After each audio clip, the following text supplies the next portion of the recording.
talk about the classic science fiction film The Time Machine, which came out in 1960. It was made by MGM Studios. It was directed by George Pal. It starred Rod Taylor as the time traveler and Yvette Mimia as Weena, the young woman he meets in the future, and also Alan Young, who plays a friend of the time traveler. Alan Young was famous for his voice work, who was voice of Scrooge McDuck. So you might, if you hear him talk in the movie, you'll definitely know the voice. So this was part of. There were a few H.G. Wells adaptations happening. I've talked about War of the Worlds. I know there was The Men in the Moon was one of the adaptations. So a lot of Jules Verne, a lot of those classic science fiction books were being adapted in the 1950s and 1960s. And the Time Machine really, I think, is an important movie. It's very well made, for one thing, but it also was one of the first movies to really deal with time travel. And after this movie came out, there'd be a number of movies that deal with time travel, and really every year there's more and more different filmmakers providing their different approaches to how to tell a story involving time travel. But this was one of the first major movies to do it and to play with that idea of what it would be like to actually be able to travel through time. So anyway, the movie starts out in 1899, actually the final day of the 19th century, and a group of friends have gathered. This is Victorian London at the time, and their friend is this inventor, and he basically tells them all to come back in a week or so, 5 days, and he'll have a story to tell them. And he introduces the idea of time travel to them. He has a mock-up version of his machine and does some demonstrations, and they're very skeptical. They don't believe he can do it. But except his one friend, played by Alan Young, who is intrigued by this idea of traveling through time. And there is this interesting discussion he has about the fourth dimension being time, and it's the one dimension where we can't really control. Time controls us. We don't control time. We don't have a lot of control over time. So that's an interesting idea that the film talks about. So I like how the opening scenes, how the movie starts out, and it's a great setup for the story. And so the time traveler decides to give his machine a try, and I should say you can sort of see it on this DVD cover, but I'm sure you've seen it. The design of the time machine is iconic from this movie.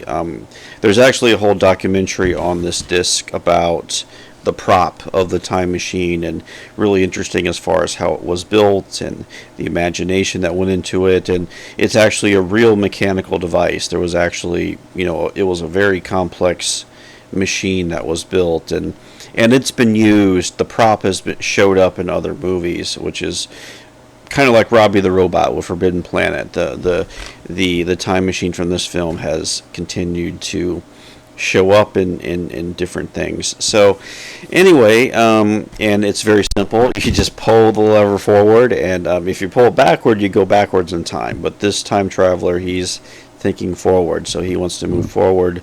Now, the movie updated things from the book. It's been a long time since I've read the book, but clearly the book was written late 19th or early 20th century, so it couldn't really get into 20th century history. But this film does. It does get into the 20th century, but eventually, as in the book, as in the movie, though, he goes way into the future, 800,000 years or so, into the far, far future.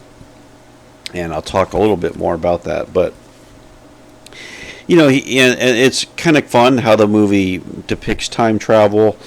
It's fun to compare with other movies, with the Back to the Future movies from the 80s. You just kind of punch in the date in the DeLorean, and you have to go to 88 miles per hour, and then you arrive at your destination. Here, it's more mechanical, where you have to pull the lever and you'll move forward, and he can actually watch his environment change around him as he's going forward. So the movie is a lot of fun how the movie does that and uses the special effects to portray time travel. But so he's in the same place the whole time. He's just moving through time, and so like he goes like 15 years in the future, and the First World War is going on, and actually this film is kind of haunting in some ways, because he learns bad news about a friend of his from World War One, and he's like, "What? We're at war with Germany? Like, what's going on?" Then he goes further into World War Two, when London is being bombed, and then even jumps further, I think, into beyond the time scale of the film, into like the later in the 20th century, where there's a nuclear war type thing happening. So that is actually kind of a grim section of the film, when he's going forward into the future and he's just seeing conflict after conflict after conflict. Okay, but eventually he ends up way into the future, 800,000 years into the future, and this is where the main drama of the story takes place, where he encounters some human beings there. They're all young people, and they seem not very intelligent. They're not very curious about him.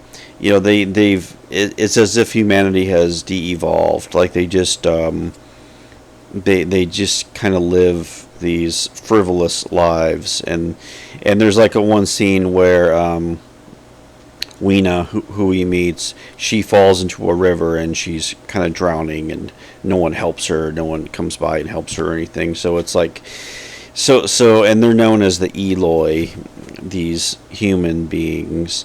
And then we soon learn the truth that there's these other human beings who live beneath the earth, known as the Morlocks, who basically use the Eloi as cattle, as you might say. So this goes with the evolution theme, where Wells saw humanity splitting off into like one humanity that's very beastly and aggressive, and then the other humanity which is basically like lambs to the slaughter. So it's actually kind of creepy the way the film depicts the Eloi, I think, where they're all blonde haired and they're just so like creepily, they're kind of creepy, but because they're so indifferent about everything going on around them. And the makeup design for the Morlocks as well is, like monsters. They're given monster makeup and things like that as well. Like I said, there's a little love story that develops between Weena and the time traveler, and which kind of gives a little bit more dramatic punch, I guess, to the middle of the movie. But it's all about this conflict that's playing out or in the future. And now in the book, he goes even further into the future and finds like the last, like, what used to be human beings. And if I remember from the book, like, they're just like these like spears that have these little legs or something, and they crawl around the beach like a crab or something. It's, like, this is like the last step in evolution for humans. And yeah, so the movie goes with more of an upbeat ending than the book has.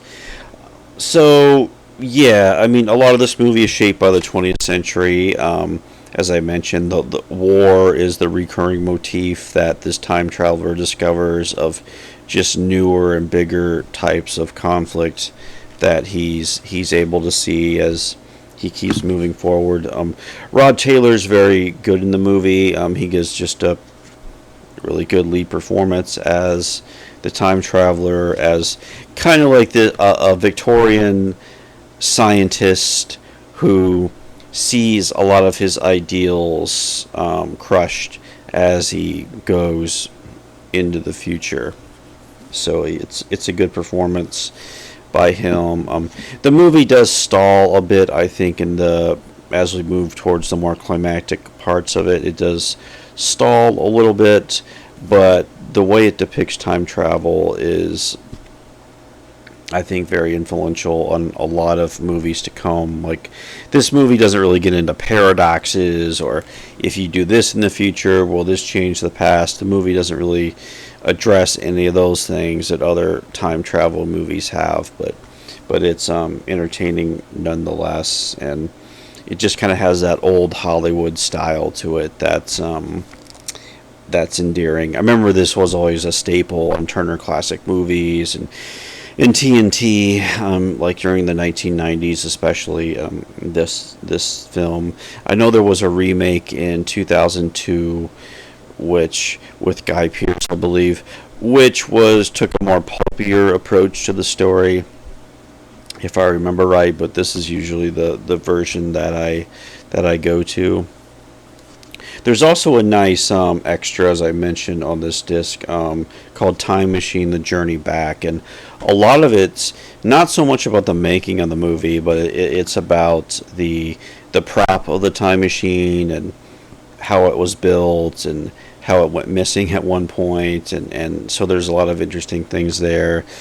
Michael J. Fox makes an interesting cameo in this documentary as kind of like in Marty McFly mode, kind of, playing around with the time machine, which was fun. And there's also a scene where Rod Taylor and Alan Young, it's almost like a sequel within this feature where it's as if they hadn't seen each other in 30 years, and they actually kind of play out a scene together, and it's actually effective. Like, I've never really seen that before in like a DVD extra where it's like 30 years later, a scene is actually added to a movie. So that was kind of cool, and I didn't expect that. So yeah, just a really strong classic sci-fi film about time travel, the time machine, and thanks for watching, and I will talk to you later.